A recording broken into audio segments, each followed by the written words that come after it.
Hi friends, నేను కారపొడి చేస్తున్నానండి. ఇది టిఫిన్స్లోకి అన్నంలోకి కూడా ఎంతో టేస్ట్గా ఉండటానికి నెయ్యి వేసుకుని వేడివేడి అన్నంలో తింటే ఎంత బాగుంటుందో ట్రై చేయండి. ఒక బాణీ తీసుకుని ఒక స్పూన్ ఆయిల్ వేసుకుని ఒక 15-20 పచ్చిమిరపకాయలు మన టేస్ట్కి తగ్గట్టు అండి, కారాన్ని బట్టి. అవి చిన్నవి అయితే ఒక 20, కొంచెం పెద్ద సైజులు అయితే 15 వేసుకుని అట్లా దగ్గరుండి వేపుకుని తీసి ఒక ప్లేట్లో చల్లార్చుకోవాలండి. అదే బాణీలో ఒక స్పూన్ ఆయిల్ వేసుకుని ఒక కప్పు ధనియాలు, ఒక గుప్పుడు ధనియాలు సగం వేగాక ఒక గుప్పుడు కరివేపాకు వేసుకుని అది కూడా సగం వేగిన తర్వాత 3 స్పూన్లు జీలకర్ర కూడా వేసుకుని బాగా వేపుకోవాలండి. చక్కగాను మాడిపోకుండా దగ్గరుండి వేపుకోవాలి. అవి వేగిన తర్వాత దించే ముందు మనకి టేస్ట్కి తగ్గ చింతపండు అండి, ఒక చిన్న నిమ్మకాయ సైజు అంత చింతపండు కూడా వేడి ధనియాలు అట్లలో వేస్తే మంట ఆఫ్ చేస్తానండి, అది సాఫ్ట్గా అవుతుంది.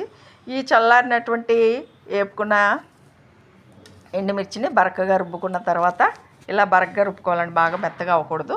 ఈ ధనియాలు కూడా వేసుకొని బరకగానే 4-5 పల్స్ ఇచ్చుకుంటూ రుబ్బుకోవాలి. వాటిని మిక్సీలో వేసుకొని తగిన టేస్ట్ సాల్టు, ఓ 15 వెల్లుల్లి రబ్బలు కూడా నేను తొక్కలతో పాటు వేసానండి. వెల్లుల్లి రబ్బలు తుడిచేసుకున్నాక చూడండి ఎంత చక్కగా ఉందో.